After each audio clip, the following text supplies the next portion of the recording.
webinar series. For the discussion today, the topic will be on positive discipline at home through executive functions development. Before we begin, take note of the following reminders. Make sure you are registered to the webinar to have your e-certificate of participation.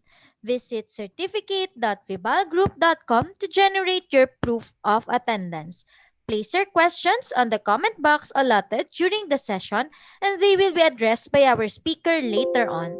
Share the video using hashtag LearnAs1PH as our official hashtag to our Vibal webinars.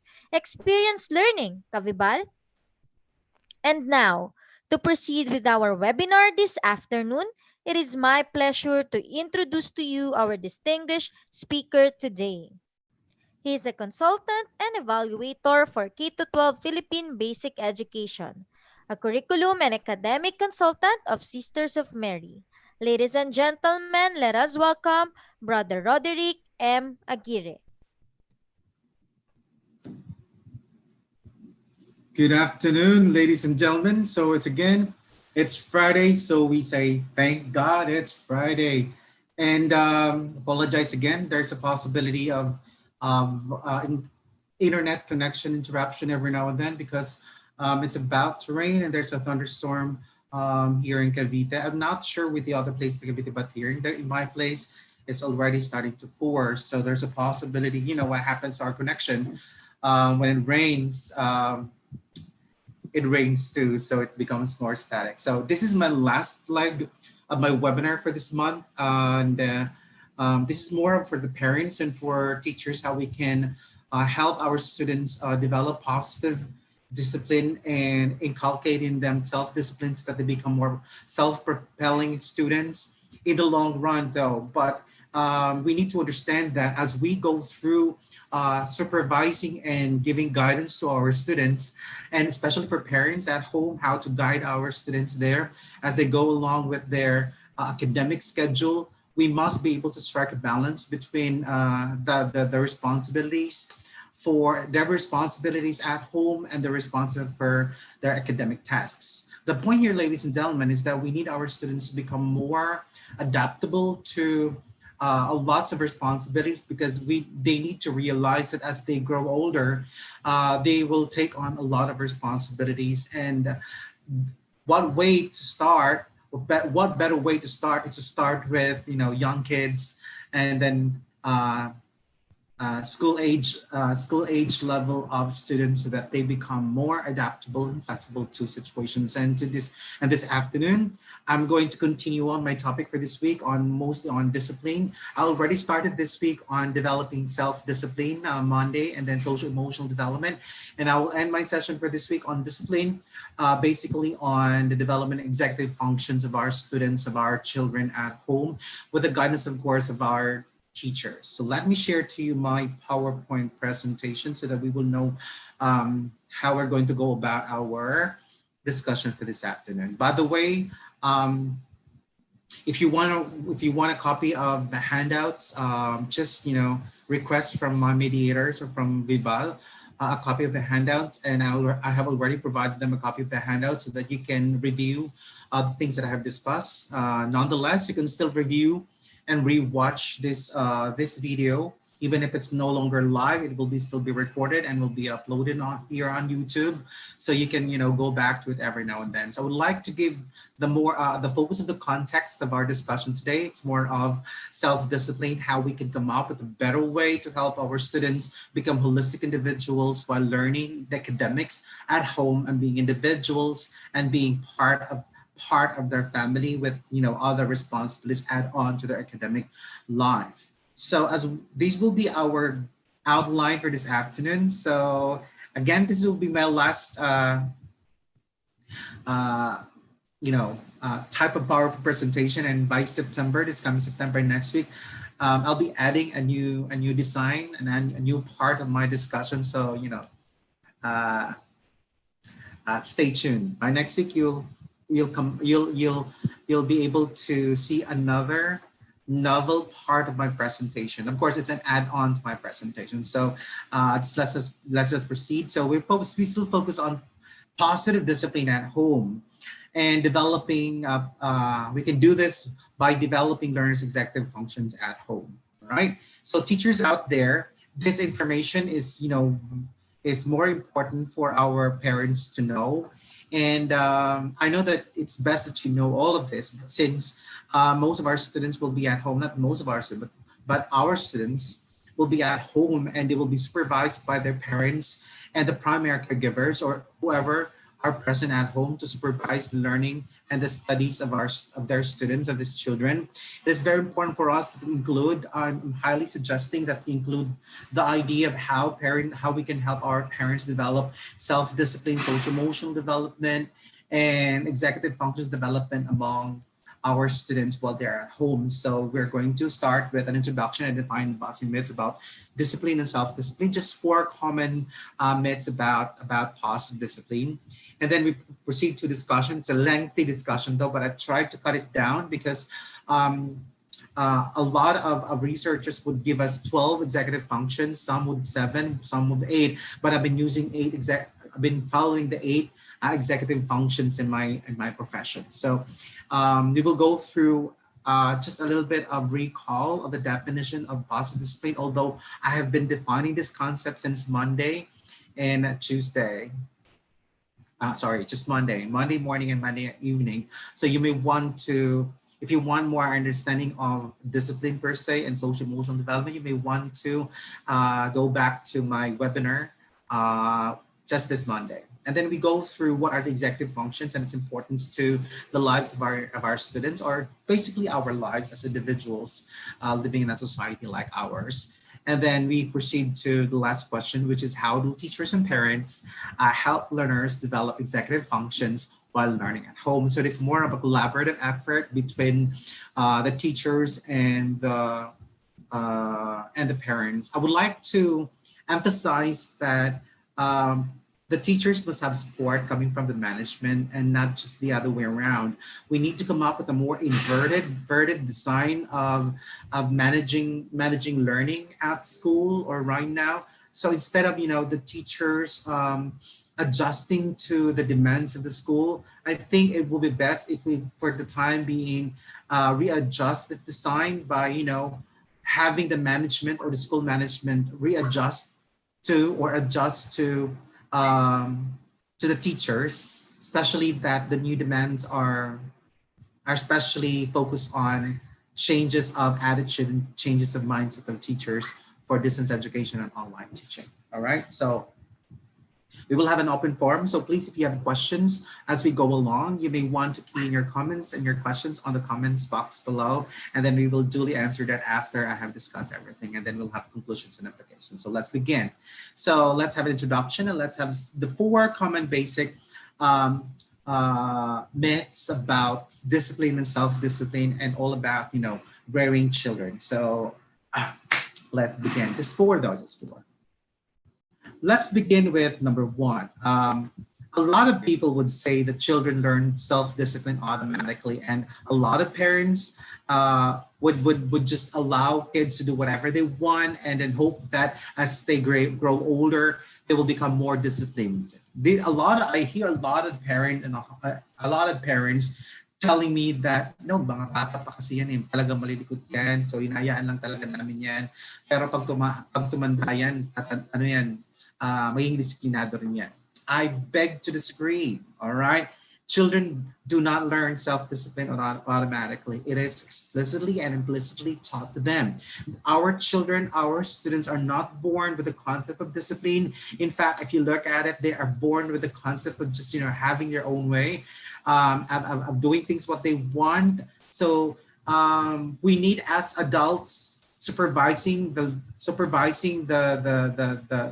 growth and development of our children is the idea of striking a balance within our children's wants and what they ought to have. So that's a balance between ought and want. But more often than not, our children do not know what they ought to have. A lot of children would spend more percentage of hours playing video games, playing their toys, and play just I'm not saying there will be no learning there, but then again, there's what we call also as academic learning that they need to focus on. Now, if our parents and teachers would not provide our students with a structure in terms of schedule, then our students will not would not learn how to come up with ways of how to follow time management. All right. So again, children learn self-discipline automatically is busted. All right? So hindi pwede mga magulang po dyan dito po sa Pilipinas o kung saan man po kayong lupalop ng mundo. Um, it's an active role that we have in helping our kids, our children develop discipline. And it's a constant reminder and it's a constant everyday hour, even hours and minutes of constantly guiding and supervising our students to develop self-discipline. And it's a never-ending task. And if you think you want an end to this task, then I highly suggest that you just think of having one or two children. Or better yet, do not have one. Then let's have myth number 2. Discipline is only for children with behavioral issues. A lot of, again, parents and students would only come up with discipline, self-discipline or positive discipline program for students who have behavior problems or overt behavior problems. Remember that even silent students have also problems on self-discipline. Just because a child is quiet and silent does not necessarily mean that the child is disciplined. In fact, sometimes more often than not, students who are gregarious, sorry for that, gregarious are more into learning to becoming more disciplined because at least we are able to see what errors and mistakes they commit and we are able to guide them to become, positively better. Now, for those students who are, shy and not showing off their thoughts, their emotions, there's a possibility it's difficult for us to guide them. Kaya nga sabi ko sa mga magulang, mag-ingat po kayo sa mga bata na palagi yung sinasabihin na huwag kayong tahimahimik kayo, palaging tumahimik. Kasi nga pag hindi nagsasalita ang mga bata, mas mahirap po natin malaman kung ano nangyayari sa utak nila. So I'd rather have children who speak their mind so that I would know and kids and students who would show off their behavior because at least I could know how to come in and be able to help them and guide them and come up with a better program, self-discipline program for them. So, huwag po natin tatakutin ng bata na palaging tumahimik kasi for us, ang idea ng self-discipline ay palaging tahimik at tango lang ng tango. Alright? So, discipline is only for children with behavioral issues is busted. Alright? Let's proceed to the last 2. The third myth is you'll spoil your baby if you pick up whenever he cries. A lot of parents, use a lot of parents, especially the new young parents, have fight over carrying the baby. Some parents would say that, or even the grandparents would say that stop picking up the baby if he or she is crying because you're spoiled the baby. No.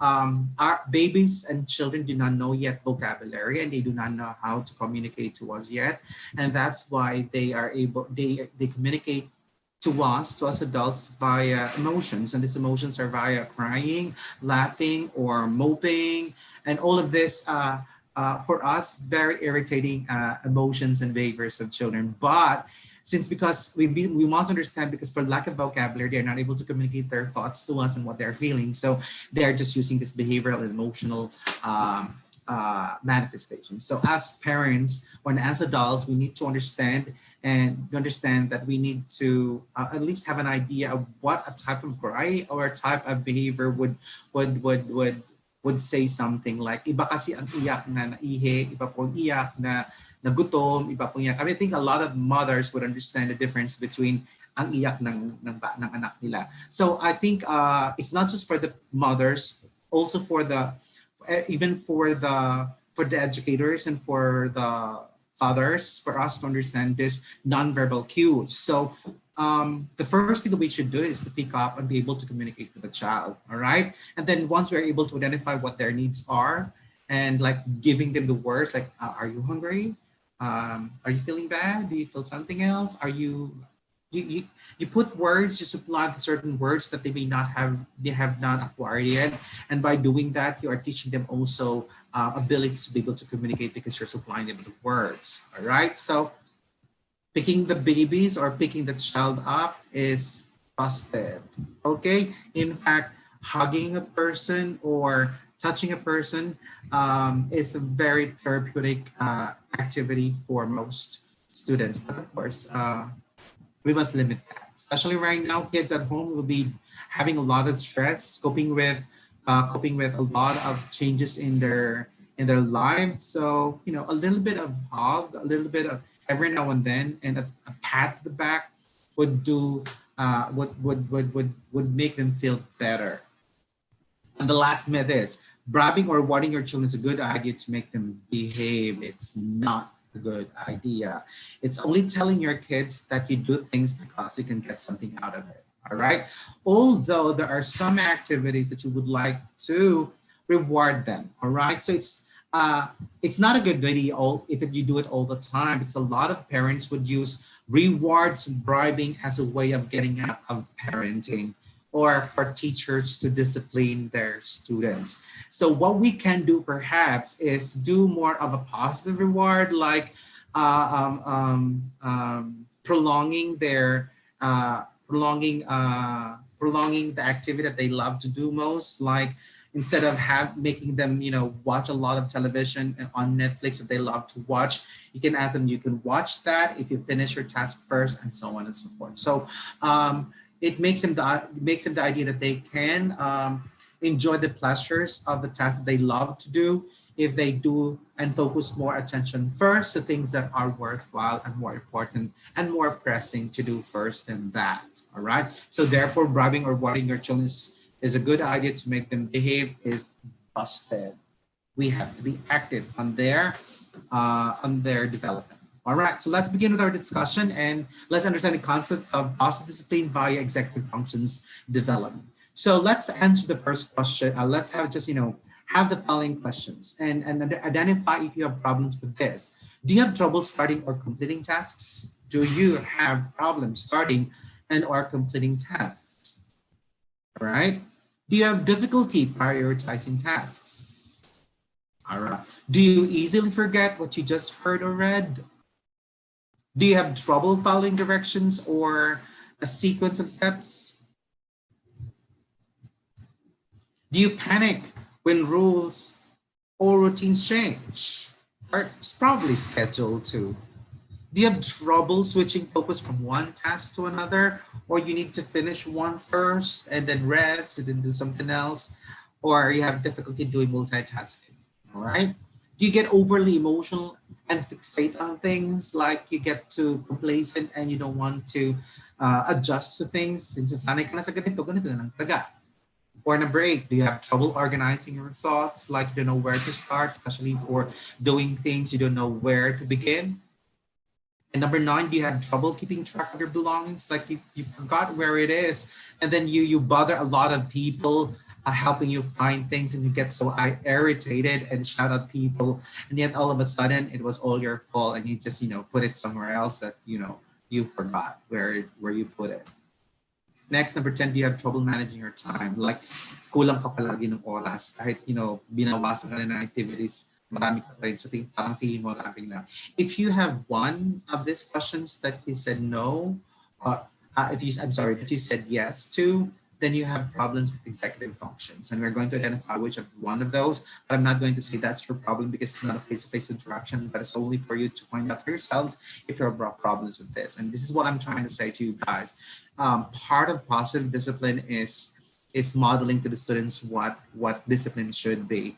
And if you lack this executive functions in you, then it's difficult for you to make your students and your kids develop executive functions. And you need to understand that positive discipline, its core is modeling the behavior and not necessarily giving them punishments and rewards, but showing to your kids and to the students that if you want them to behave how you want them to behave, then you should behave as such as well. And let's find out if you have problems with those, right? So Let's have first answer the question first. What is positive discipline? So positive discipline is an approach that rejects the use of violence as a teaching tool. So I grew up with corporal punishment at home. Hindi pwedeng walang first warning, walang second warning. Pag sinabing mali, mali talaga. At ang ginagawa ay papaluin ka.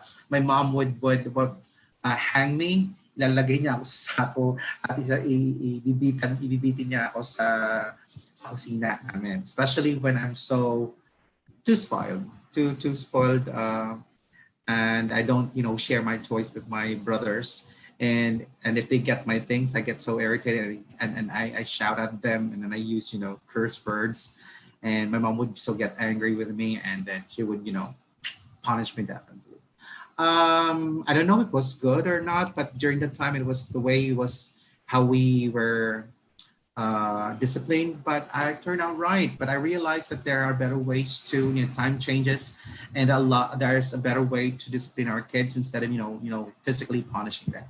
So positive discipline is also a program designed to teach young people to become responsible, respectful, and resourceful members of their communities. So the core of positive discipline is modeling and then giving them tasks at a very young age. But when we give them tasks, it must be age appropriate. So it's very important for you, parents out there and for teachers out there, to know the developmental milestones of our students that they go through, so that we would know what are the appropriate activities and what are the appropriate responsibilities for the age group. A lot of students and a lot of children complain so much about the responsibilities because they see that and they feel that these responsibilities are not appropriate for them, or probably they were not given the model, or they did not see that from the parents, from their parents, or from their teachers, or from their older brothers and sisters. And it's very important for us to inculcate and inculcate to our children that that they need to follow certain rules and regulations in a certain environment. So adaptability is one of the ideas of positive discipline. All right, na sila dapat na nag-adjust. Now, rather than enforce good behavior through fear, the teacher or parents play the role of mentor and guide, and then they make a long-term investment in a child's development. And one of the things that we need to help our parents do and for teachers do is that if they lack the executive functions and they think that and I think it's not important. No, we have to orient the parents that executive functions are very important to help our children develop positive discipline while learning at home, especially at home, and that the role of the parents is very important because they become the role models of how to behave well in different situations. Remember that values are not taught. They're mostly caught, especially in situations where kids observe their parents behave. Okay, so that's basically a definition of positive discipline. How do we do this? So there are three ways we can come up with how we can, instill positive discipline among our students. One would be preventive discipline, meaning learning management that sets schools and parents, caregivers, and teacher expectations. Meaning, simula't simula pa lang, sabihin mo na kung ano ang mga expectations nyo sa bata, ano dapat ng ginagawa. We have converted the rules and regulations from negations to affirmation, or from negations using do not, instead of using statements that do not eat junk foods. So what you do is you replace that with a more positive statement like eat vegetables, fruits, and so on and so forth to make you healthy. All right, and like sino dapat may model ka, kung sino dapat may idol sila.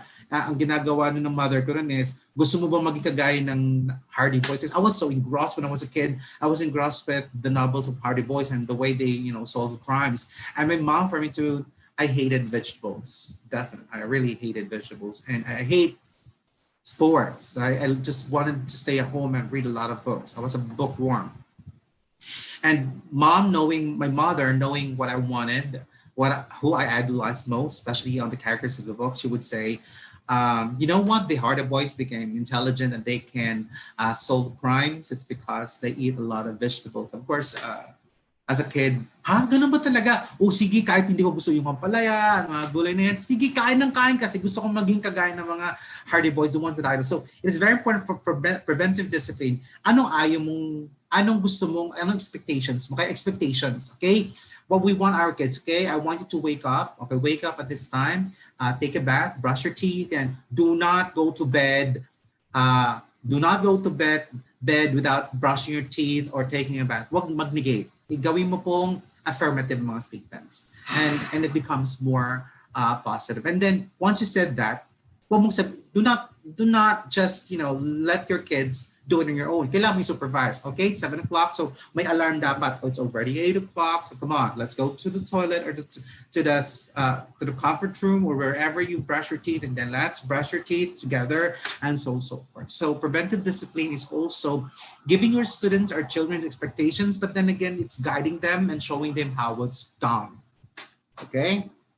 Next would be supportive discipline. Supportive discipline is learning management that imposes the consequence of behavior. Like, I know it's affirmative already, but you need to, anchoring those statements, affirmative statements of expectations to their idols.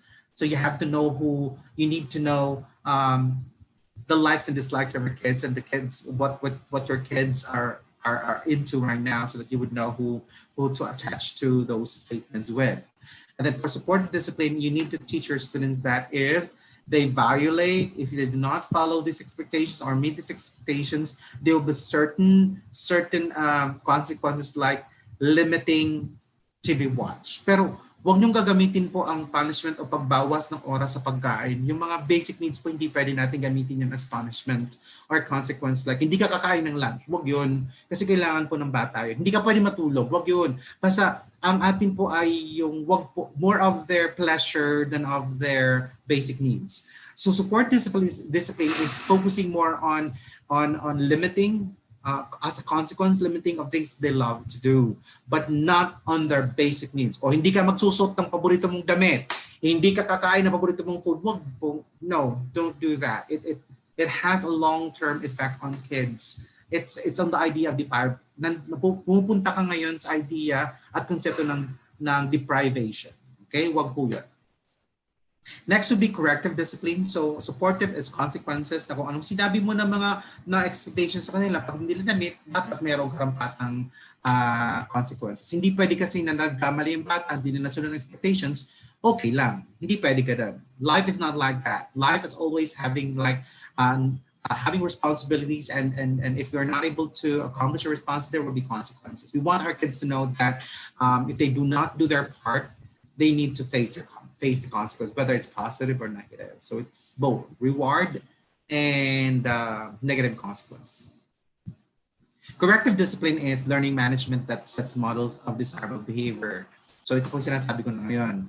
Kung sa preventive discipline, inangkla mo ang mga expectations mo sa kanilang mga idol.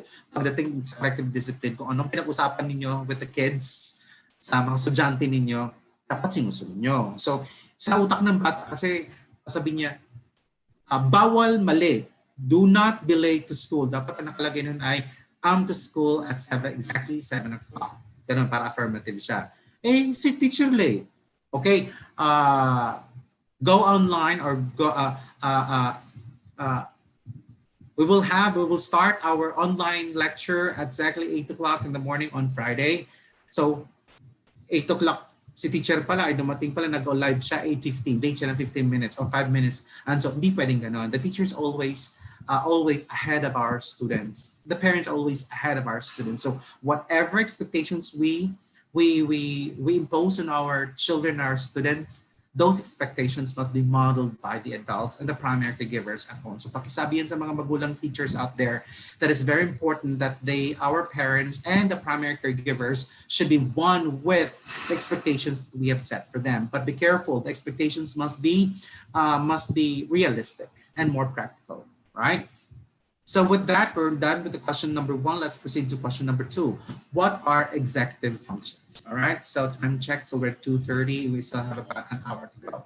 Very good, I still have enough time. So what are executive functions? So the executive functions are a set of mental skills, okay? Ibig sabihin, lahat ng pagkatuto ng mga bata, behavior, their emotional attitude, their behavioral attitude comes from from what we call as their cognition or mental skills. You may want to go back to my discussion on Monday and last week on mindsets, on social emotional development and self-discipline. So these are all connected together, and I have put them together here. The executive function is a set of mental skills that include three three sets of mental skills. Number one would be working memory. I already have a session on this in working memory through graphical representations. You may want to review that.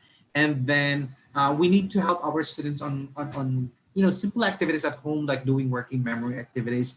What my mom did is we played Scrabble, and we have a lot of board games. All right, hide and seek is also one working memory activity that you can do at home.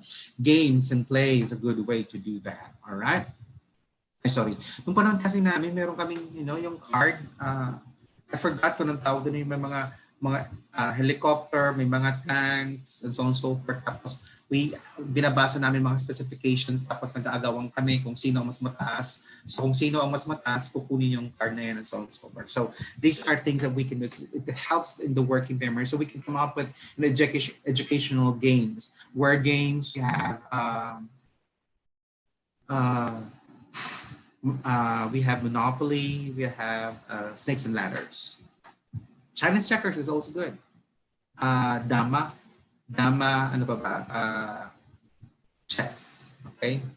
My dad played a lot of chess, so kami magkakapatid ko ay naglalaro ng chess. And then my mom, bata pa lang kami, elementary pa lang kami, tinuruan na kami agad na mag-typewriting keying kami. Typewriter pa lang na yan, so tinuruan kami ng abilisan kami nun. So we have a typewriter at home. So ang ginagawa ng mother ko is tinuturuan kami ng keying na a quick brown fox jump over the lazy dog near the bank of the river. The quick brown fox jump over the quick brown fox jump over the lazy dog near the bank of the river. So it helps in our working memory too. And then of course, kinoconnect yun sa aming mga physical activities. So magkakaroon ng brain and hand coordination. So it's very good activity. I thought at that time we thought it was parusa sa amin ng mga magulang sa amin. Parusa. Pero as we go on, nalalaman namin, ay, mabuti pala tinuruan kami ng mother namin. Ito palang kailangan nun. Kids wouldn't know what that they're doing are important not just now, but in the future. Okay? Hindi alam ng bata. They would not see the importance of what they're doing right now. They will see us as income, as a hindrance to what they want to do. But as parents and as students and as teachers, we need to impose something that they need. Kaya nga, want versus ought. Striking a balance is very important. Another one is flexible thinking as part of executive functions, that our students are able to think that tama ba ako? What we call as reflective analysis, like helping our students to analyze whether sino may mali dito, ikaw ba o siya? Kung siya, so hindi dapat tayo pumapanig agad sa mga away-away ng mga bata. A lot of parents would do is that ang away ng mga bata naging away ng mga magulang. Hindi, dapat tayo hindi pumapanig. Parents must realize that hindi natin tinuturuan ng bata ng tamang flexible thinking if nakita nila na ang mga magulang nila ay agad nag-judge kung sino talaga ang tama at mali. Knowing who's right and who's wrong is analyzing it, not blaming and not pinpointing easily on someone else.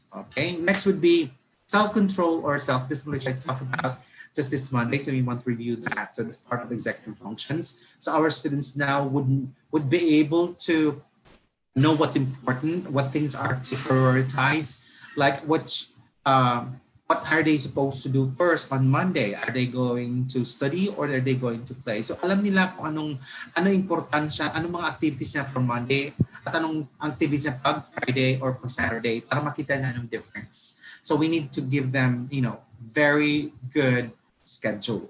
Okay? For British, we go to schedule. All right?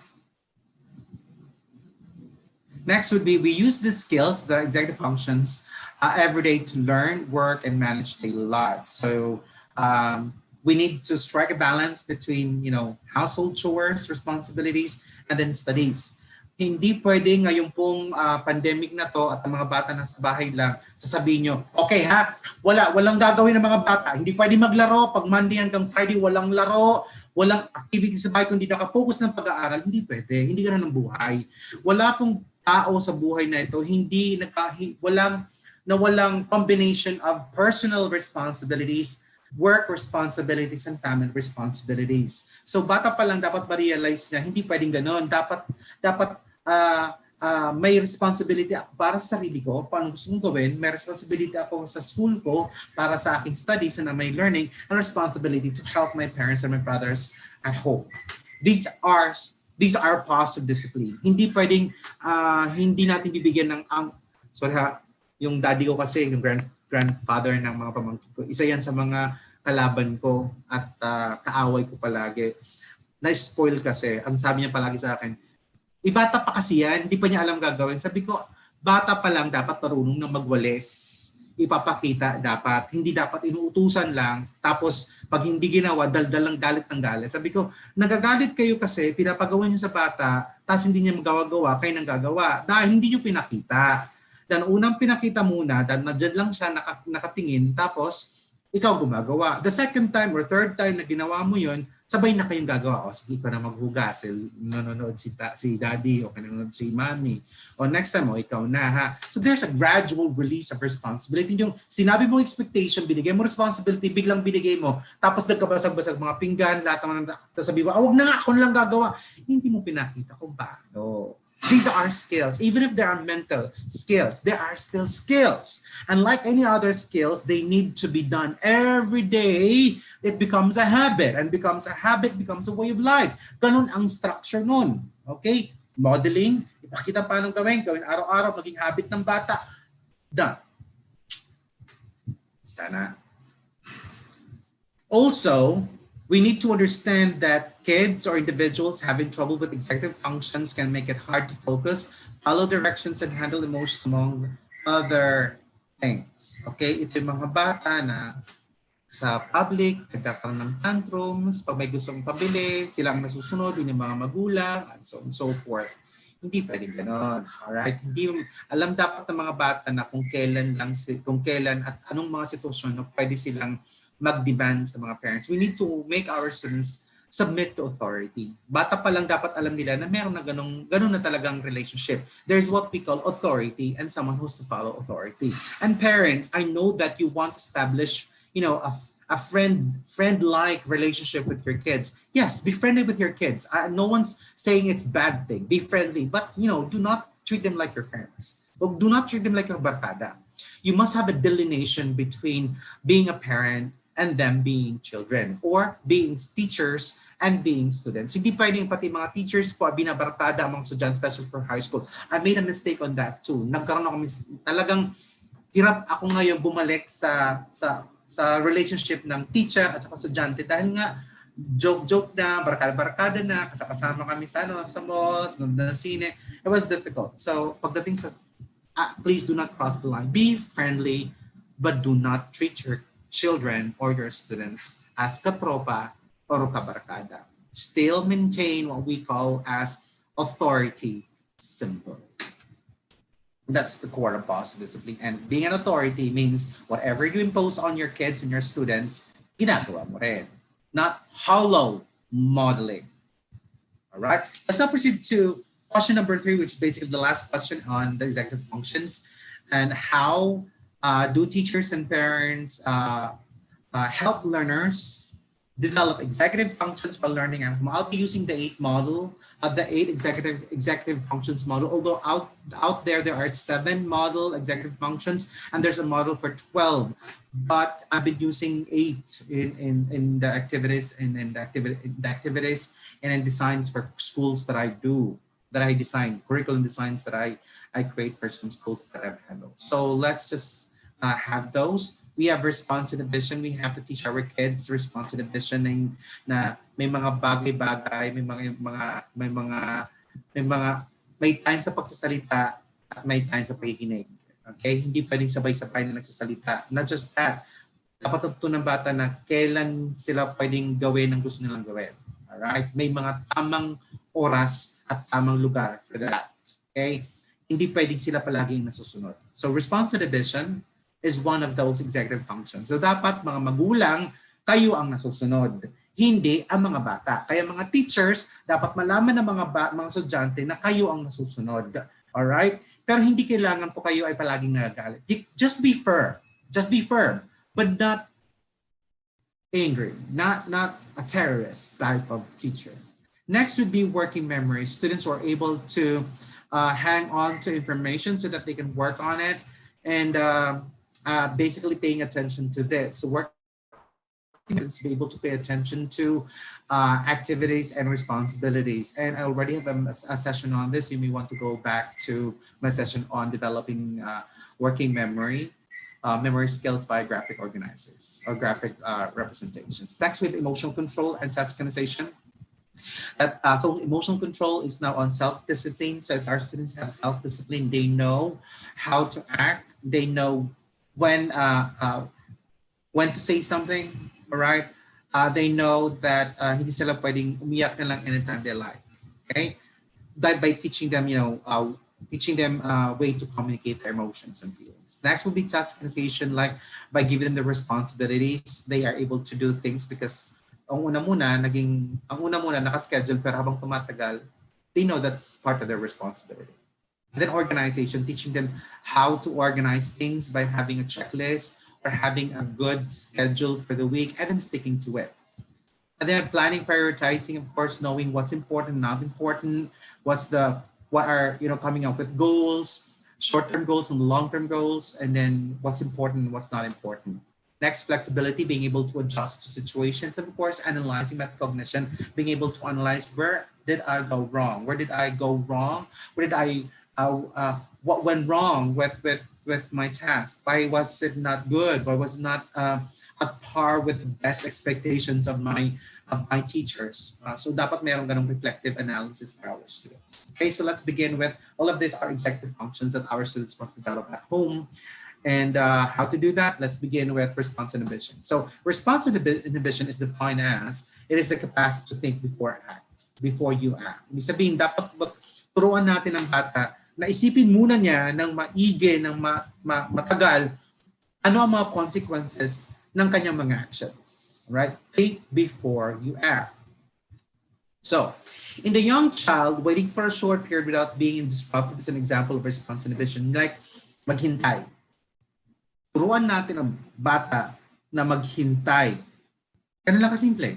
Muna, anak, taka muna ha. Wag kang gagalaw, dito ka muna. Wag mo naman isang oras may iwan mo bata doon. Siguro mga 5 minutes would be enough. 3 to 5 minutes. Okay, 1 minute nga, hirap na sila niyan. Pero, patagalin mo ng patagalin. So start with 1 minute, 2 minutes, 3 minutes, 5 minutes, and then magkakaroon na sila ng one way or the other. Natuturuan mo ng mga bata ng response inhibition. Next would be in adolescent, it would be demonstrated by accepting referee's call without an argument, meaning nakikinig muna sila sa mga comments ng ibang tao. So we need to teach our students to listen to comments of other people and realize. So thinking first before acting. Hindi pwedeng palagi sinasabi na teaching our students that okay lang na ilabas natin ang sama ng loob natin. Kasi pag sinabi natin sama ng loob sa ibang tao, gagaan ang pakiramdam natin. Yes, pero anong epekto naman yan sa ibang tao? Response inhibition is teaching our students to empathize with other people that if I do this, what will I feel? What will others feel? What will happen to the situation? Okay? So we are teaching our students to go outside themselves. Okay? Na hindi ikaw lang importante sa buhay ito. Hindi nagre-revolve ang mundo, ang buhay sa iyo. Okay? It's a relationship, a close relationship with other people in society. Well, in the family, ikaw, at saka yung mga kapatid mo at ang mga magulang mo. So what are the environmental modifications that we can do to help our kids, our students develop response inhibition? Number one, increase external controls. Rules and regulations are very important. So if you want to develop response inhibitions, ilagay mo pa ano mga rules and regulations. Okay? Ano ang rules and regulations sa isang lugar ng bahay? Sa toilet, ano dapat ang gagawin? So dapat klaro. Hindi sinasabi mo, mas maganda po sa mga bata nakalagay, nakasulat. Okay? Nakasulat talaga. Sir, para naman kasi tayong school, nasa bahay po tayo at your kids are at home. So they have to feel that there is now a structure at home. So maglalagay kayo ano ang mga expectations sa toilet, ano expectation or behavior, expected behavior in the dining, in the sala, in the bedroom, and so on and so forth.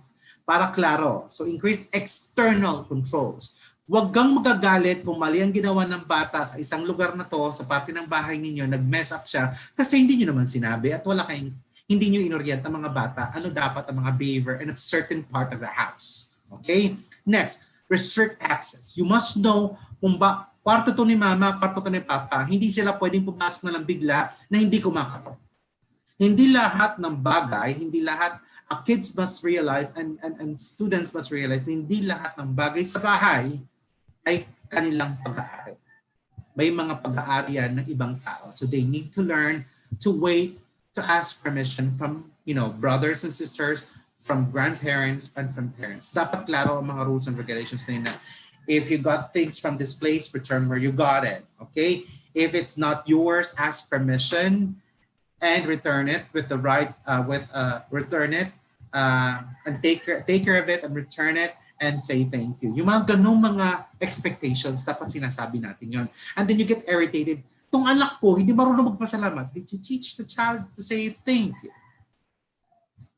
We get too irritated at things that magalit ka kung paulit-ulit mong ginagawa tapos hindi makuha ba, talagang may problema sa working memory ng bata na yan, baka hindi niya ma-recall. But then again, it's constant reminder as part of the positive discipline, what we call as supportive discipline. It's support, no, it's a constant reminder.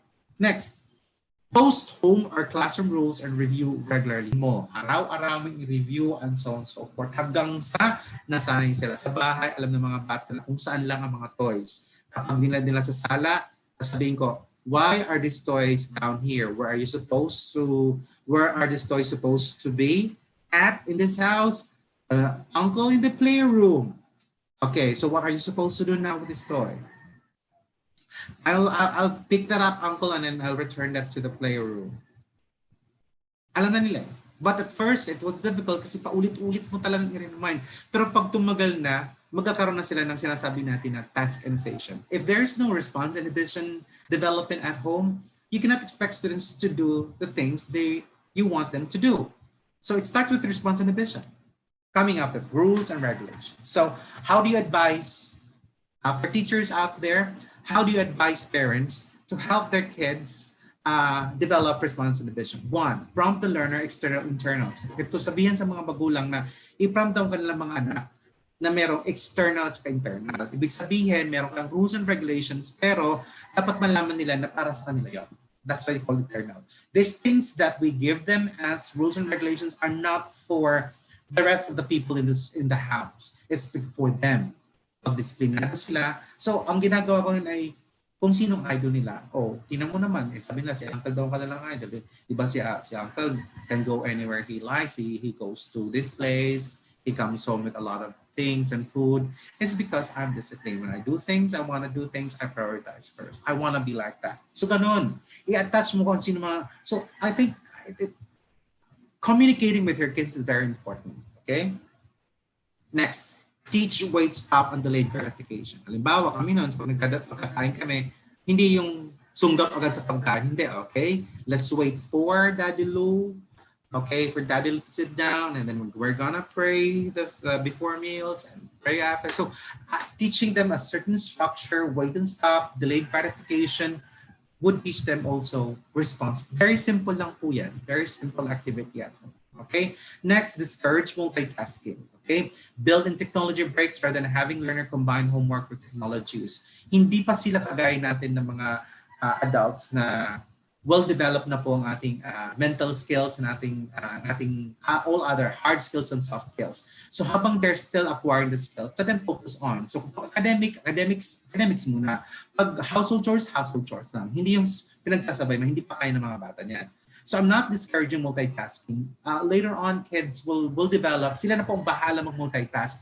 Pero dapat makafocus muna sila of finishing one task. That's important because you want them to feel that they succeeded something doing right. Okay, so this is response inhibition. Let's proceed to working memory. The working memory is the ability to hold information in memory while performing complex tasks. Example of this would be a young child, for example, can hold in mind and follow 1 to 2 directions, while the middle school child can remember expectations of multiple teachers. So importante po natin na tinuturuan natin, na walang picture dito, na binibigyan natin ng, in short, Turo ang utusan ang bata. Ang daddy ko nung sinasabihan ako, ikaw palagi mong inutusan ng mga pamangkin mo. Eh, babata pa niyan. Sabi ko, de, bata pa lang, bata parunong silang sumunod. Not because gusto ko lang silang utusan. Hindi. They need to follow instructions. That working memory. So, okay, wag naman mahaba. Okay? Pero dapat pag inutusan ng bata, step by step. Okay? I want you to go to my room. Okay? It's open. When you go to my room, there is a desk table there. Get my wallet. It's color brown. Okay? Ganon. Ulitin mo nga. Hey, Tefi, ulitin mo nga kung anong yung mga ganon. These are, hindi mo sila inaalila. Maraming mga magulang at maraming mga teachers ang sabi kasi parang ang tingin na kasi ng mga magulang, tingin ng mga teachers inaalila o ng mga bata inaalila sila. No.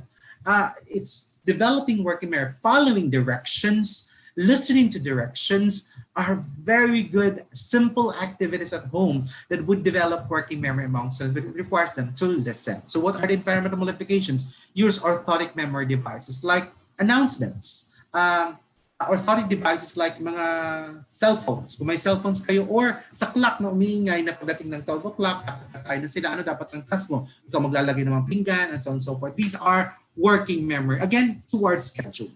Magka-connect ang working memory with a response inhibition. Okay, konektado po talaga. That's why they're called set skills, mental set skills. Next, use the principle of offloading. A lot of students of individuals get so stressed because there are a lot of things that they need to remember. So instead of remembering, mas maganda po may mga alarm. Okay? Or kung wala namang alarm po, siguro meron kayong nakapost na malaking schedule board or board na may schedule para makita nila. At of course, may oras. Okay? So, para sumusunod po sila. Kaya mga pamangkin ko, what time is it now? It's 6 o'clock. So what are you supposed to do now? Look at the schedule again. Nagsimula kami sa schedule nun. Of course, I let my brother and my hipag continue on with the scheduling because I must not, take over being a parent.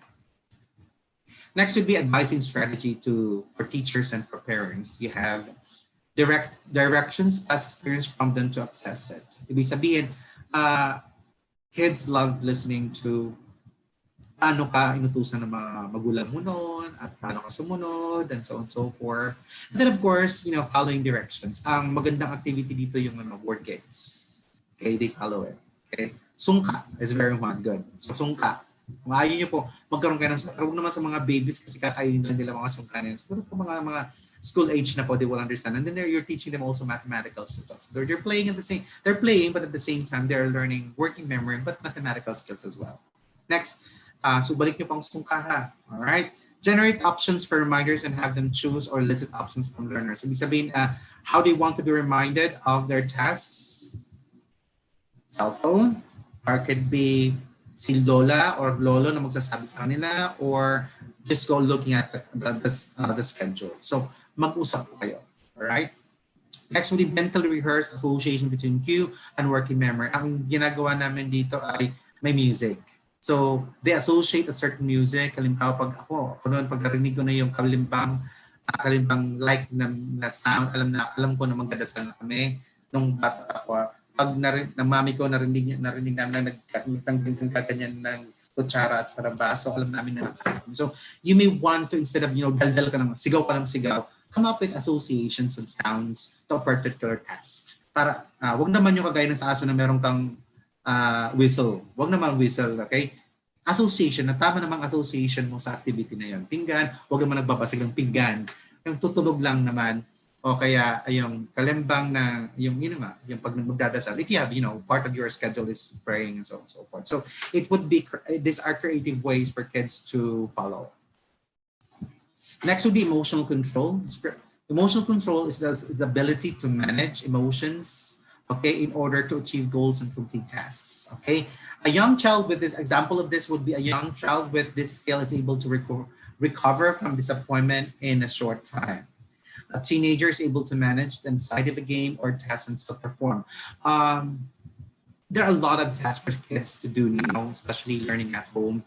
And there's a possibility that they will get exhausted and they get frustrated because of a lot of things that they have to accomplish. So they need a lot of guidance on their emotional control. Now, how do we do this? Okay, these are the environmental modification that we can help our kids, help them, control their emotion. Once, reduce and eliminate triggers. Alam po natin na ang mga bata, pag kunwari, nakita nila, halimbawa, alam mong, pag nakita nila yung toys nila, wala nang magagawa kundi maglaro na lang. So, siguro, kung academics po sila, huwag mong ilalagay ang bata na malapit sa play area. Okay? Or, alam mo ng bata mahilig sa ice cream, huwag mo papakitin ng ice cream. May mga bata, okay, habang nag-aaral ang bata, si nanay o si lola kain ng ice cream. Huwag naman gano'n. So, dapat sabihin po natin na all adults in the family should avoid the triggers that would trigger inattention and emotional change among the kids while learning at home. So, dapat alam po natin. Give a child script to follow kasi nga kulang pa kanilang mga words, lacking for words. So, it's nice to let them express their emotions. Okay, bakit ka galit? Ano nangyari? Ba't umiyak? What do you feel? So, ikaw mismo magsasabi, do you feel hot? Is there something that, do you have pain in your body? Do you have difficulty swallowing your saliva? Try it. This is your saliva and swallow it. So, sinasabi mo sa kanila using the language so that, you provide them with certain script. Again, kids are not born with vocabulary. They're not born with the language. And therefore, we need to help them express their emotions via supplying them with words. Next, remove child from problem situation. Alam mo, magkaaway sila palagi. Pag ganitong umaga, tantrums sila, edi paghiwalay mo muna magkakapatid. So, dapat aware po tayo ano mga triggers ng kanilang mga emotions. Alright? Advising strategy, teach kids to recognize situations or early signs. Halimbawa, alam mong yung bunso mong kapatid, magtatantrums na dahil nga hindi mo pinapahiram ng toy, o di pahiram mo na yung toy. Tapos sabi, okay, I will let you borrow my toy, but you have to tell me, ate, can I borrow? Yung mga ganong mga situations is very important that parents have to deal with at home. Sometimes, a lot of parents, what would do is that they ignore. That's not how we help our students learn to control emotions. Yung, tatahan din yan. Pagkatapos mag-away yan, magkakasundo yan. No. Hindi pwede. Alam natin magkakasundo sila, but you need to help them process that such emotion. Okay? 3 o'clock. Graded exposure and guided mastery. So it's very important for our students also to control the emotions, especially for knowing that they will be graded. Okay? That they will be observed, that they will be somehow be evaluated. So that's one way of helping them to do emotional. Now, whether you like it or not, you have to do this. It's not what you like and you don't like. It's because what's important is you need this because you have to pass the test. Yung mga test na yan ay importante. So yung paggawa po ng tamang schedule per teachers of giving them kailan ng quizzes can also provide them with a sense of emotional control. It also helps the parents control them at home. O bibitahan na, huwag na magalit na kasi nga kailangan natin mag-aral, kasi nga sa Friday na ang quiz, ganyan. So by providing our parents with a schedule for the week, or ako kasi gusto ko schedule for the month. Ganun talaga. Tapos niyan. Or the module, schedule for the module. Tapos na para alam ng mga magulang kung ano ang dapat gawin sa mga anak nila. A clear schedule for kids to follow given by the teachers for the academic schedule is a way for helping our parents come up with a better way to guide our parents in teaching their kids control their emotions. Coping strategy, rehearse strategy until it is internalized. Ulit-ulit talaga. Use hard times board, yung mga board na ano dapat ang gagawin. So you should be ang ginawa namin emoticons, kung anong mafe-feel mo doon. Okay? And then you have teach mindfulness meditation. Yung silent time. Ang tawag po namin ay silent time. No talk, silent time muna tayo. That's why in the early grades, we practice silent time. I think parents also should teach kids to do silent time. Meron nga kami din, hindi naman regularly na practice, just once a year lang naman. We have Earth Hour. Pagdating ng Earth Hour, wala po kaming lights and then nakakandila lang kami. Uh, di ko alam kung nasunod na kasi I wasn't with, di ako palagi nasa bahay. But we had that practice at home na sarado lahat ng kuryente, walang kuryente, and then kandila lang, and we are, you know, in the balcony, in the terrace, the terrace, and then just, you know, looking at the stars. Number 4 is task initiation. It is the ability to begin projects without undue procrastination in an efficient or timely fashion. So again, sabi ko nga, importante na alam ng bata na dapat niyang gawin yun. It's basically prioritizing too. Example of this would be a young child is able to start a chore assignment right after instructions are given. So alam niya, dahil nga nasanay siya na may responsibility. Again, kids will not be able to initiate tasks if they were not shown or they were not guided to do all of this, right? So another one would be a high school student does not wait until the last minute to begin a project. Ang bata na alam niya na may schedule sila gabi-gabi for study time will, in the long run, will study on their own. Kaya lang po, you cannot expect kids to study if you do not impose study time. So yan po isa sa mga dapat natin turuan sa mga bata, yung pag-impose ng schedule on study time. Pero, sorry po ulit mga magulang, sorry po mga teacher, sorry po ulit mga teachers, pag sinabi po natin na ganyang schedule, we have to be there to guide and support them. So what are the modifications we can provide our kids to develop task organization? Provide cues and prompts. Ano ang mga dapat gagawin? Schedule ulit. Simple. Reduce perceived efforts and task demand. Huwag mong sasabihin, may mga magulang sinasabi na ang hirap talaga niyan, anak. Ang hirap talaga niyan. Huwag ganon. Huwag sabihin, ang hirap pala eh. Ba't mo binibigay sa akin? Sabihin ng mga bata yan. Dapat naman, madali lang yan. Kaya natin yan. Tutulungan ka ni mami. Tutulungan ka ni papa. Okay? Mga ganyan. Walk through first step, build behavior momentum. So walk through, ibig sabihin, kasama ka ha. Kasama ka mga magulang. Kayo mga teachers naman, kung may binibigay kayong task mga bata, mag-demo kayo. Especially for distance education, if you want your, halimbawa, make an infomercial on. Sinabi mo gumawa ng infomercial o gumawa ng poster, ipakita mo muna paano ginagawa. Again, remember, if you're providing your students with expectations and tasks and outcomes they need to accomplish, show them how it's done. Hindi pwedeng na you're asking them to perform something and yet you don't know how. Okay? Next would be make help readily available. Make them feel that they can do things, but they need also to admit that if it's difficult for them or they're having difficulty doing it, do not hesitate to ask for help. Okay, andito lang ako ha, para kailangan mo ng tulong, tatawagin mo lang ako, okay? Establish set time to do non-preferred tasks. Yan ang sinasabi ko palagi, mula pa lang, schedule. Have a good schedule at home, balancing what students want to do, academics, and then household chores. Advising. So the advising that we can provide for parents and for teachers would be, 1, have the students select queuing system. Let them decide how the scheduling will go. Okay? Kung gusto nilang icons, hindi icons. Kung gusto nilang mga sound system, then sounds, and so on and so forth. How the student limit initial demand. You start with simple activities. Simple lang muna. Habang tumatagal, dumadami ng responsibilities. Padagdag ng padagdag. Hindi ibibigay mo lahat. Okay? Help the student select reinforcer. Okay? Ano ang mga gusto niya mga rewards? Basta pagkatapos ito, manunod ako talaga ng Netflix. Okay, fine. No problem. Let's do these things first. Help the student make a plan for doing the task. When we say helping the student, ibig sabihin, meron na kayong nakalagay na schedule. But doing it, ang sinasabi ito na help them make a plan for doing task is how can they do the task for the academics while doing the task for home, all the household chores.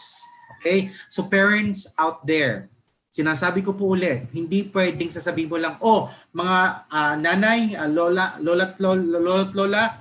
papa, dapat hindi abalain ng mga anak kapag aral lang, walang gagawin. Hindi pwede.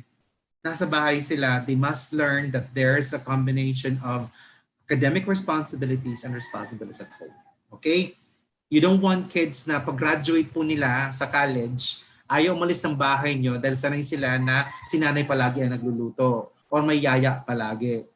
The independence comes with knowing how to do this task, this personal task. Mas madali po maging independent ang bata pag marunong siyang mag-ayos ng kanyang gamit, marunong po siya magtiklop ng kanyang mga damit. These are simple activities that, would develop task organization. Turuan ko paano magtiklop ng t-shirt, ng paano magpunda, paano magtiklop, mag-ayos ng kanilang hinigaan, and so on. So show them. Make it an activity. Gawain namin yung mga pamangkin ko. Okay, you hold the end of the other as a blanket. Okay, hold it there. Okay, let's count. Make it into half. Okay, very good. So there's a way of doing it. Make it fun. Okay, don't make it stressful. Let's now move on to organization number 5. It is the ability to create and maintain systems to keep track of information or materials. All right, just checklists. Ang ginagawa ko na at the end of the day is okay, what did you do? Reporting yan. Anong ginawa? So again, ang dami nila magre-report. So I'm teaching them organization. So it is the ability to create and maintain systems to keep track of information or materials. Okay, a young child can, with a reminder, put toys in a designated place. Okay, nasabi ko na kanina.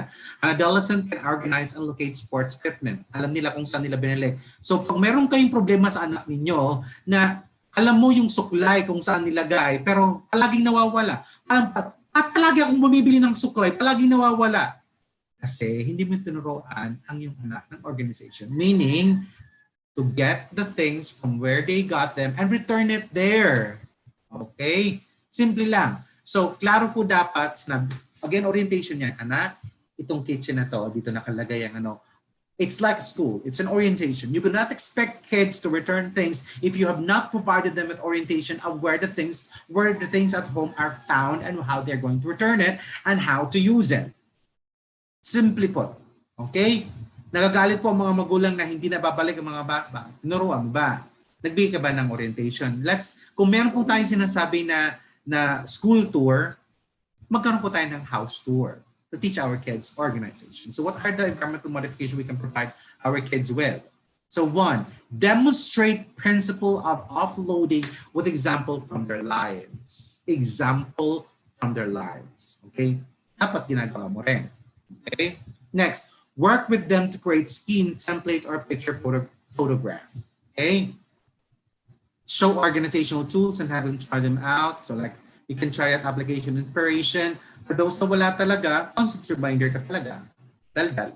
Structure the environment to promote organization. Ayun po. Importante po na may structure. Kahit pa sabihin natin maliit lang bahay niyo, dapat may structure. Alam mo kung saan nakalagay mga pinggan, saan nakalagay kanilang mga toys, saan nakalagay nasa box po. Hindi ibig sabihin na kailangan iba-ibang rooms. Okay? It doesn't mean that we have to create different rooms. It's just that there must be a designated place or designated area for such things para magkaroon ng organization. Otherwise, cluttered ang bahay nyo. Tapon lang dito kung saan, and so on and so forth. That's difficult and it will not help your kids' organizational skills. Not organization skills.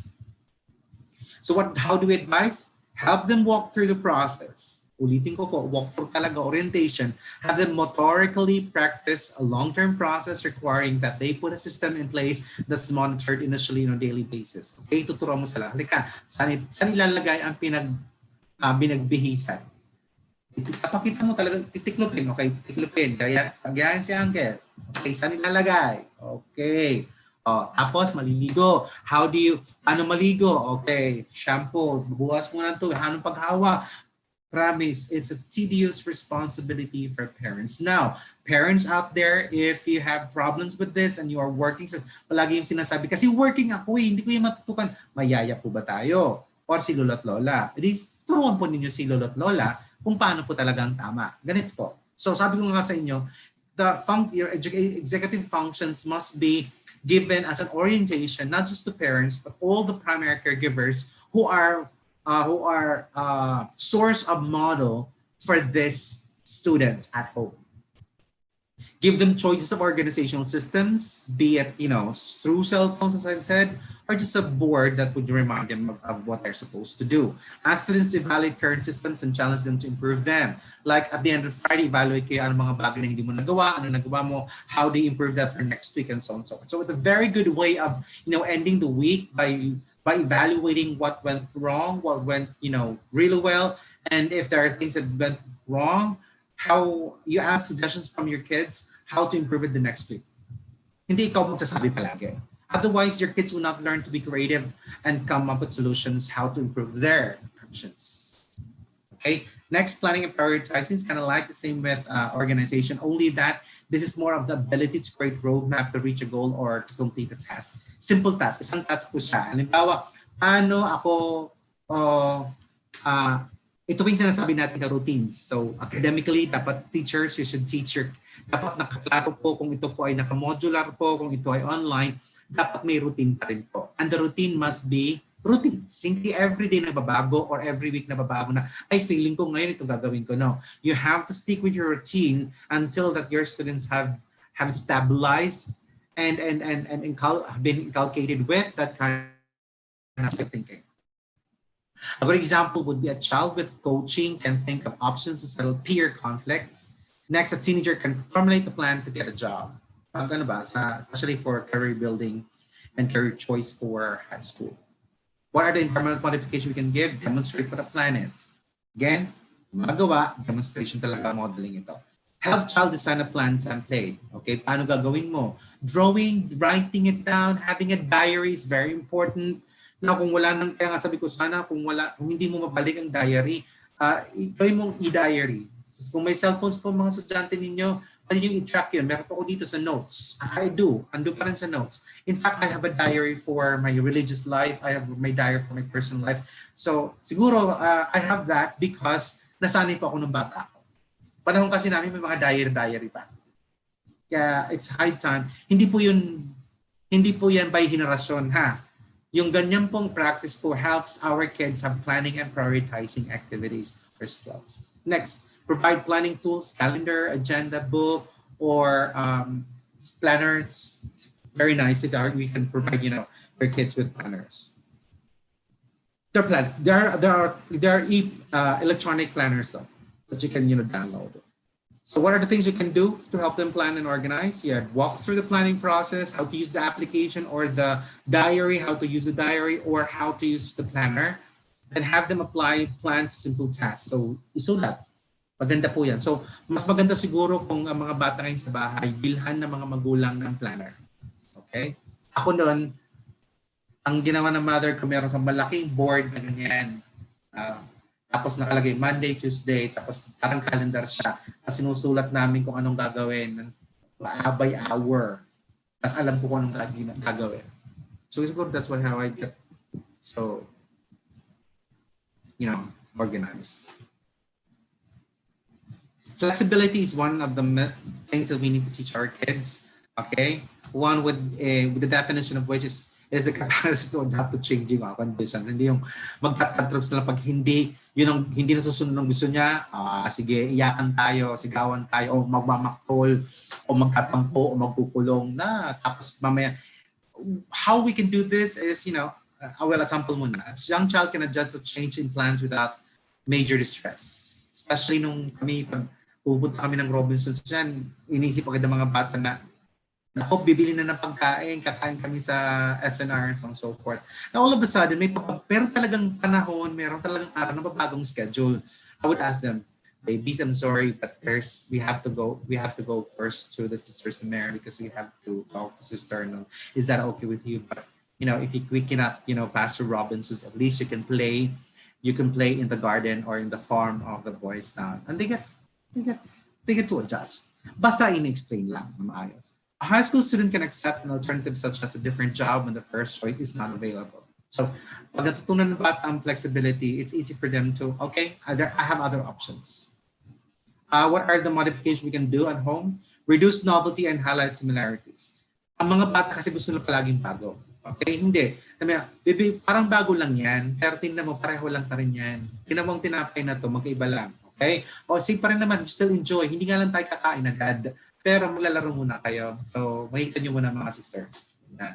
So, I'm sorry, but for teachers and parents, it's very important for us to take time to communicate.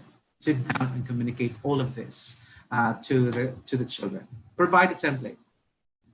Put in place a default strategy using your cell phones again. Turn open-ended tasks into closed-ended tasks like what you want. I want to mga bata magsasabi, I want to do this, and so on and so forth. So open-ended, making them have a choice. Kasi pag sila may gusto nagpumili, pwede mong sabihin sa mga bata, but baby, Ikaw ang pumili niyan, di ba? So, let's stick with this for this week, okay? And then let's find out it's okay. You cannot change it just because you don't want it right now.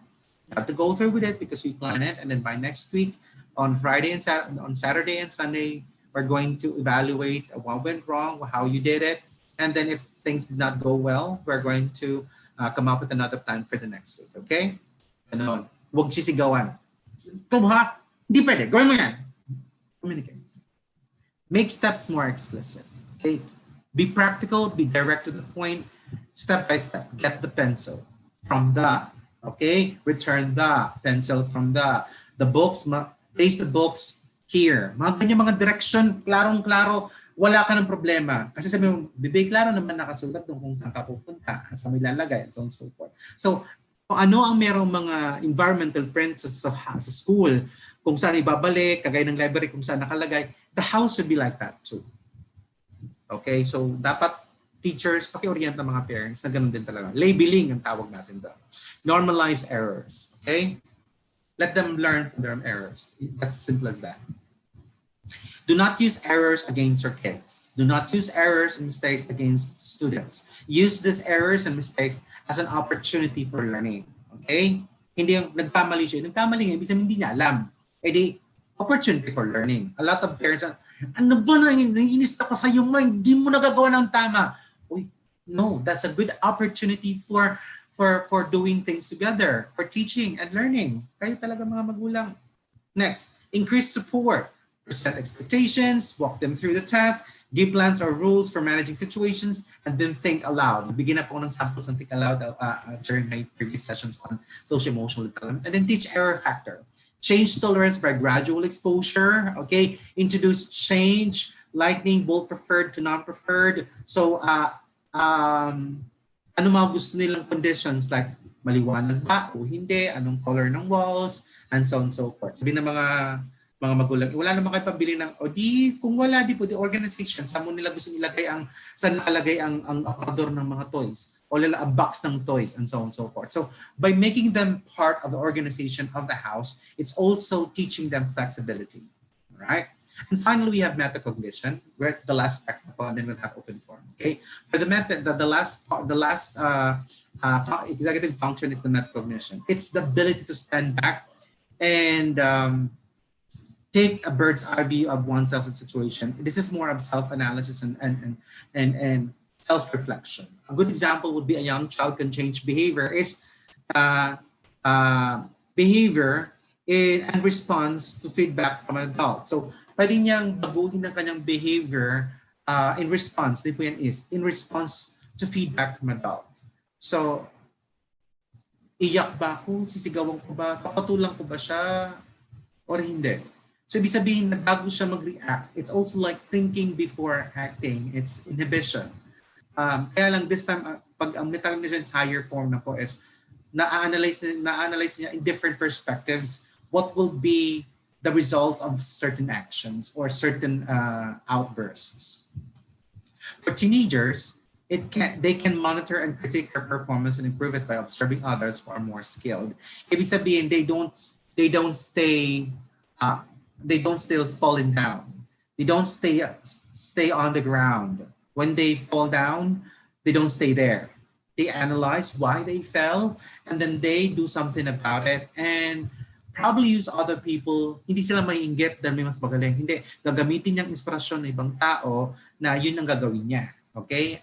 Kung hindi natin tuturuan ng metacognition ng mga bata, ang gagawin niya palagi ay he or she will start comparing himself to others. And she would feel that there are people better than them and so on and so forth, and that she can never or he can never be as better as they are. Ang sakit po nun. Okay? Encouraging our students will be best. Okay? So what are the modifications that we can do in our environment? Specify ways to be evaluated how or goal objectives. So, importante sa bahay, teachers, you need to teach the parents to sit down with children to prioritize. Kasi hindi mo develop ang metacognition hanggat wala pong prioritization and planning sa executive functions. Let them prioritize. For Monday, what's the priority? Tuesday, what's the priority? Wednesday, Thursday, Friday, and so on and so forth. Based on the activity, academic activities that you provided them with. Ang tanong doon, ano mas priority ng mga bata pag Monday to Friday? Ang academic responsibilities or household chores? I think academic muna. Okay? And household chores secondary. Pero pagdating sa Friday and Saturday, household chores ang priority, tapos academics or studies secondary. Nakuha po natin. So hindi pwedeng, hindi natin all the time from Monday to Sunday, ganun po ang priority. We need to teach our students that the priorities change every now and then depending on the context and situations. Evaluate performance for the students, palaging evaluate. So always talking about a lot of teachers would use quantitative evaluation, but I suggest that we also include qualitative evaluation so that it will provide our students with a feedback on certain quality, like using rubrics. Analytic rubrics will be best, though. Provide sample to match or error monitoring checklist. May mga teachers na nagsasabi po na, ay, ayoko magbigay ng example kasi gagayahin lang nila yun. No. You provide example how a task is done so that they would know how it's done. But you tell them that you may improve on this. Okay, since I've shown you how it's done, I want you to improve on this. Okay? Hindi ka nagpakita. Basta, hindi akong papakita kasi gagayahin nyo lang. Pero pagkalabas, frustrated ka dahil hindi na gusto mong expectation. If you want an expectation, you're expecting something from your students to do, for them to be able to do. Like with parents too. Anong gusto mong expectation sa mga bata? Then show them how it's done. And then ask them that you can do better than this. So think about it, how you can do better, be creative about it. Okay? Embed metacognitive questions into instructions and conversations. A good example would be asking questions, help child decide how performance will be evaluated, have the child evaluate her performance by asking questions, compare evaluation. So these are the questions that you can ask them. What's my problem? So ask yourself, what's my problem? So what's my plan now? Now that I know that I am not so good at this, what do I do now? Next, am I following my plan? Sorry, wala pong I. Am I following my plan? Or have I not followed it? And if I followed it but it did not go well, what do I do now? How did I do? So these are metacognitive activities to help your kids, start questioning themselves, start self-monitoring. All right. So these are just the eight executive functions that we need to develop among our students. And do you have any questions about this? So I will. How do I summarize all of this to just one activity that we can do at home? I'll provide that later on during conclusions and implications. So at the moment, do you have any questions, clarifications on the 8 executive functions, how it relate to helping our students develop positive discipline? So Jill, do we have questions from the audience? Yes, po, Brother Ricky, we have some questions here from our viewers. The first one is from Miss Zenaida Perez. Dapat po bang laging may reward ang mga anak kapag may ginawa silang maganda, lalo na po sa pag-aaral? Well, as I've said, when I say reward, it does not have to be gifts per se, tangible gifts. But I would say praises is better than rewards. So if you provide them with praises like good work, a hug, and all, mas maganda po yun kasi mas emotionally supportive po yun kaysa sa mga tangible things. Mas lasting po ang emotional support or emotional praises than the things that they handle. Pag sinani kasi natin ng mga bata na mayroong mga gifts palagi, na mayroong tangible gifts, there again, sinasabi ko kanina, ang matututunan ng bata ay I'm doing these things very, very well because I will get something in return.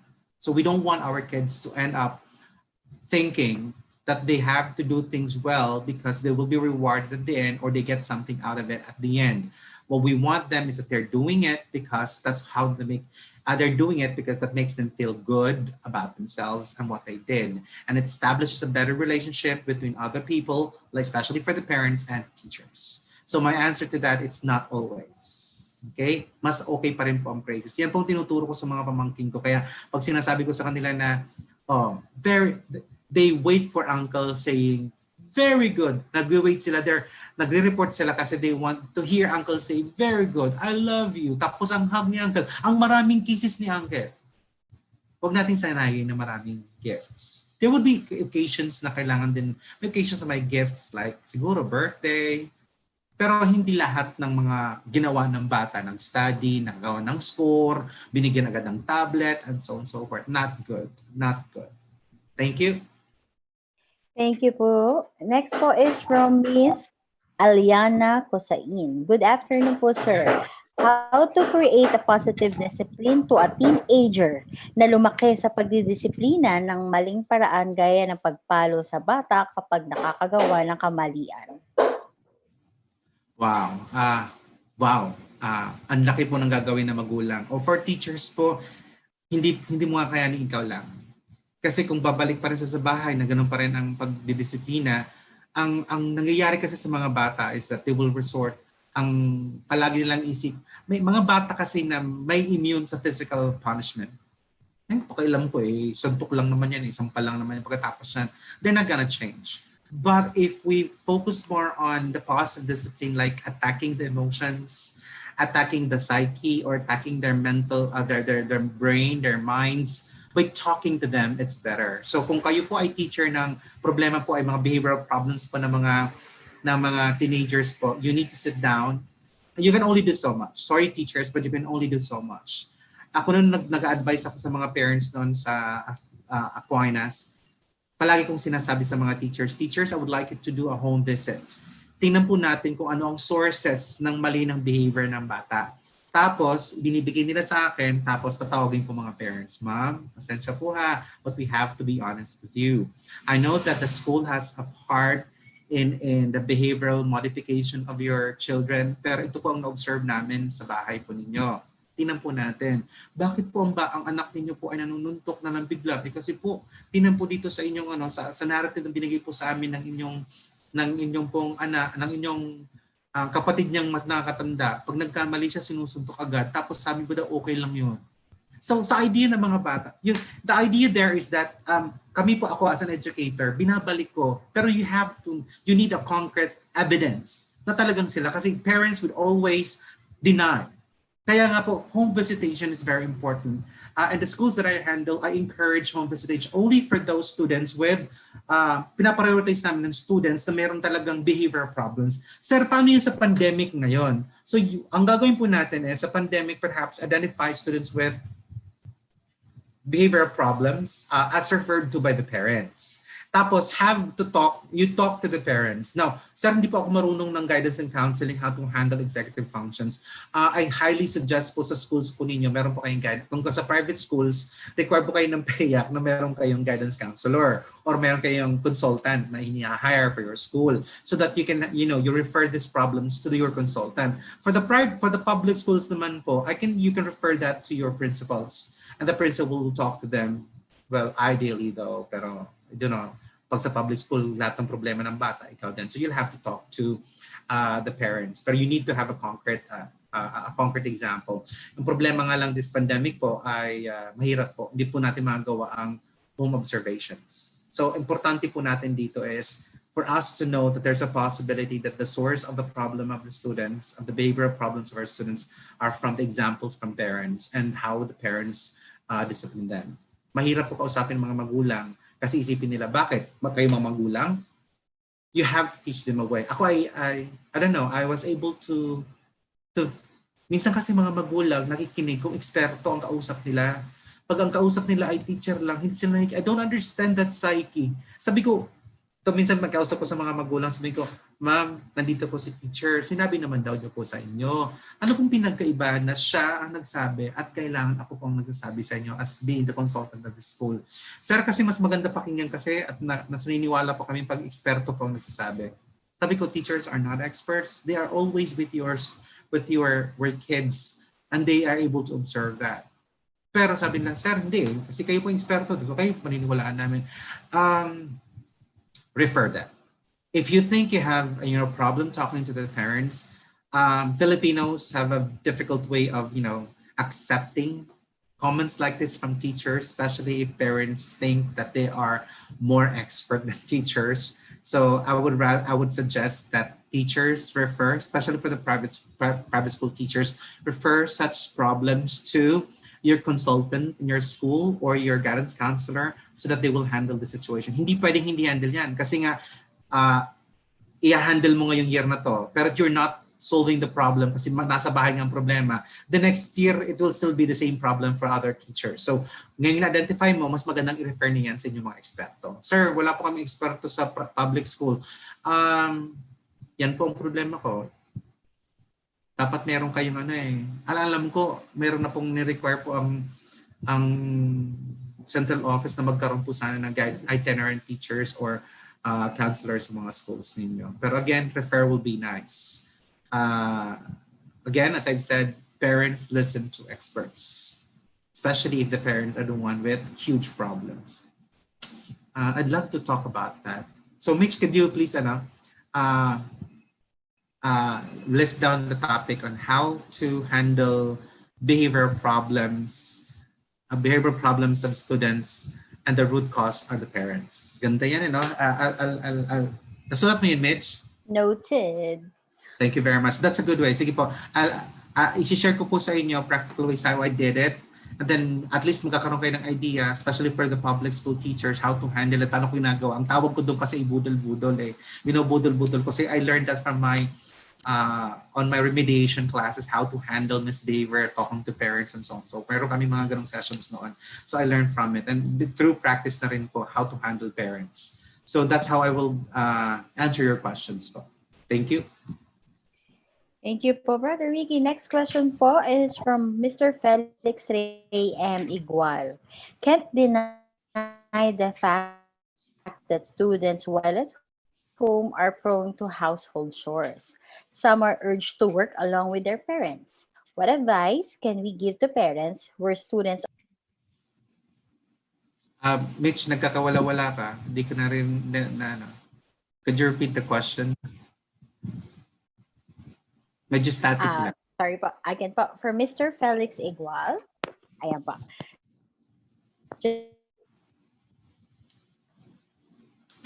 The fact that students while at home are prone to house chores. What advice can we give to parents where students are expected to study? Okay. Kasama po dapat yan sa parent orientation. We need to, ang ginagawa ko po nung pag akong nakatask mag-orient, well, especially for the schools that I handle, ang una kong tinatarget, what do you want for your kids? What is your dream for your kids? Now, if you have this dream for your kids, what are the tasks that you give your students, your kids at home? Let's prioritize. If these tasks, kung prioritize mo yung mga household chores and it does not lead towards your long-term goal, how do you now reprioritize the tasks that you provide your kids? Ang akin po is, it's very important to make the parents understand that sometimes or more often than not, they just give their kids lots and lots of responsibilities, yung pagtatrabaho, household responsibilities, academics. Minsan napupunta sa sideline ang academics. So ibabalik po natin sa mga magulang, ano ba talaga ang pangarap nyo sa inyong mga anak? Kasi baka ang pag-prioritize ng mga magulang ng mga responsibilidad na binibigay sa mga bata nila, ang mga anak nila, ay baka hindi klaro sa kanila kung ano ang gusto nilang mangyari sa buhay ng kanilang anak. Ngayon, kung makita mo na wala pong pangarap, mayroon pong mga sitwasyon, promise po, sa tagal ko po sa question ko ito, marami po akong namimit ng mga parents na ang kanilang goal lang sa kanilang anak ay makatapos lang ng pag-aaral. Okay, yun lang. At magkaroon ng trabaho at makatulong sa kanila. Alright, so pwede naman po tayo mag-start doon. So, ang gagawin lang po natin is to help them refine their goals. Some parents do not have dreams for their kids. Sabi sa kanila, kung ako masusunod lang hindi ko na pag-aaralan ng mga anak ko yan kasi mas okay nga nakakatulong sa amin. There are parents who do not have dreams for their kids. Now, what we can do is help them create dreams for their kids. I believe that parents just need guidance on how to help kids help help their kids have dreams. And it starts with the dreams of their parents. Doon po talaga magsisimula. Well, kids are not born having dreams. The dreams are the dreams of the parents for their kids to have a better life than theirs. Yun lang naman talaga ang simple, ang primordial goals of parents, of most parents in the world, for their kids to have a life better than theirs. So if we start there, then we can help our parents. Again, you need to communicate to the parents. I highly suggest po na meron po kayong orientation palagi sa parents. I'm sorry po, ako lang po talaga to. As being a consultant, it's very important for me to always call parents. I have always time to talk to parents. Bakit po? Sila po ang partners. Kahit anong usap ko sa bata, na ganito dapat ang ginagawa niya, so forth, kung ang mga magulang ay hindi naman ginagawa ang sinasabi ko sa bata. So sabi ko sa mga teachers sa mga schools na hinahandle ko, I will not talk to the students. Okay? I will talk to the parents. Hindi kasama ang mga bata. Okay? The kids manifest behavior because of factors circulating around their life. That will be the teachers, the parents, and all other adults at home. So kung sino man yan, pinapatawag ko talaga. So ganun po dapat ang gagawin natin. Let's attack or let's talk to the parents, because no matter how we talk to the kids and how we help them, if the parents are not our partners with the journey of our students' lives, then wala pa rin po, walang gamit. Babalik pa rin po sa maling gawain ng mga bata. Thank you. Thank you so much, Brother Ricky. That's all the question we have for now. Of course, we'll proceed po to your conclusion and last reminder sa our viewers. Sorry, dapat naglagay pala ako ng ganitong slide ko. So, open forum done. Let's proceed now to my conclusions and implications, tying loose ends and presenting challenges to teachers and parents. 1. It is very important for us, parents and teachers, especially for the pandemic, that our kids strike a balance of the tasks that they perform at home. Academics, household chores, and then for personal. Tatlo naman importante ginagawa ngayon. Sa ngayon, ito po ang pinaka-importante sa mga bata. Yung gusto kong gawin, yung pag-aaral ko, at mga gawain sa bahay. How do we prioritize that? Sit down with the kids. Teach parents to sit down with the kids. Anak, anong pangarap mo sa buhay? Always, it starts with a goal. Go back to my session on Monday, just Monday, on self-discipline and on social emotional development. It always boils down to having a goal in life. And then by having a goal in life, all task performance and prioritizing them will be geared towards your goal. And then our task as a parent would be to support that. Kaya lang po, a lot of parents do not sit down with their kids and then discuss all these things. Importante po ngayon na i-discuss talaga yan. Alright? And prioritize. For me kasi, importante yung academics. Importante yan sa mga bata. And then secondary, household chores, and then yung gusto ng mga bata. Kasi kung bata pa ipiliin mo, uunahin niya yung gusto niya gawin para sa sarili niya. Ang last niyan palagi ay gawain sa bahay. Alright? Now, so once we facilitate the tasking, ibig sabihin, mag-assign po kayo ng mga gawain ng bata. Hindi puro academics, hindi puro household chores, hindi pwedeng gusto lang ng bata. There must be a combination of all of this and prioritize. Once we do this, we sit down as parents, we sit down with our kids doing this, we teach them achievement and motivation. We teach them responsibility, we teach them self-control, and we teach them persistence. This is one of my discussions on just this Monday on social emotional development. Okay? Next, but if we parents and teachers guide our students on doing the tasks, ulitin ko po, hindi po binigay natin, na-assign natin sa bata ang mga tasks na to, hindi natin sila bibigyan ng guidance. So dapat may guidance through asking questions, modeling, and so on and so forth.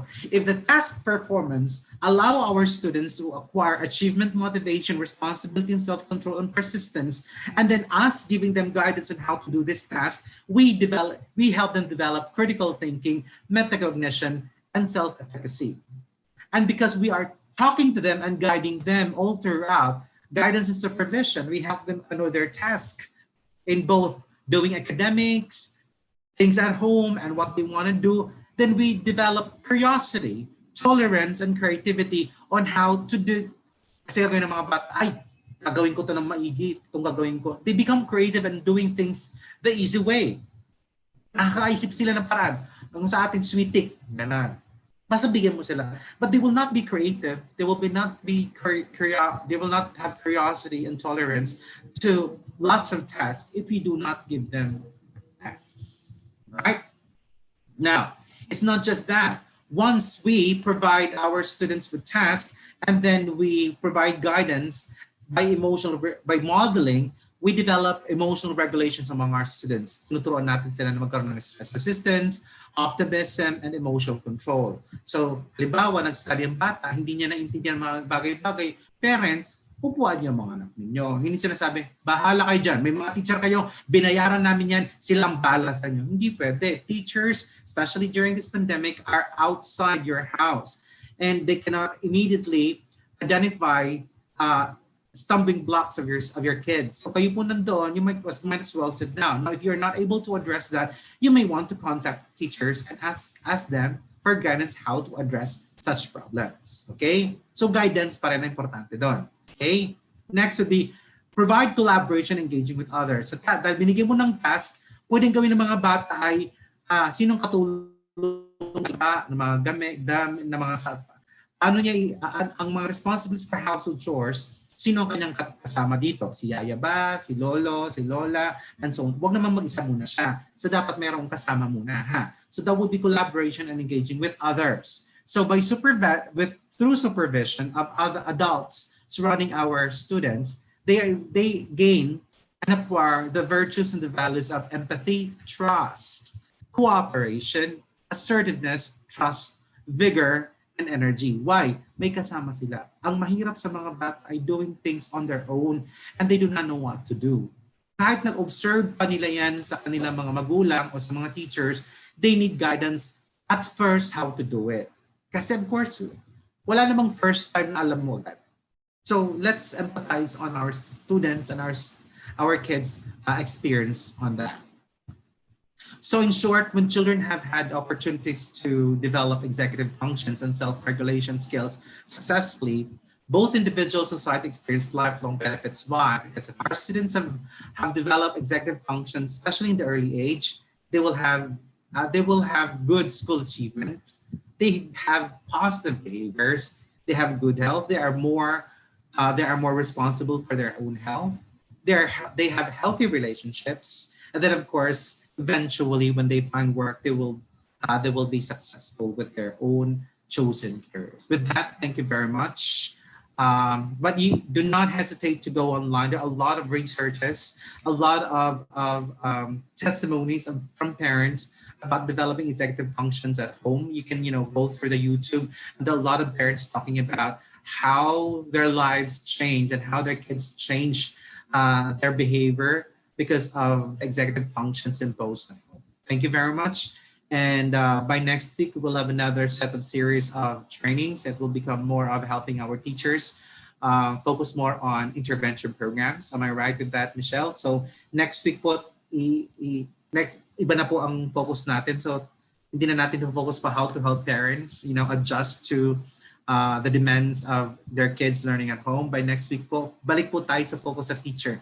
How do we help children and students who are struggling on certain areas of their academics? So intervention programs po ang series natin next week. So I hope to see you next week. Thank you very much and good day. So there we have it, and we have a Vibal Group Incorporated. I would like to thank you, Brother Ricky, for being our speaker this afternoon, for providing our viewers an insightful, eye-opener learning session. It is truly an honor to have you always with us, Brother Ricky. And to all our Kavibal viewers, all thanks to you for your continuous patronage to our daily learning session. Just like what our speaker mentioned, we'll have a new series next week. Kindly stay tuned. Muli maraming salamat at magandang hapon po sa inyo.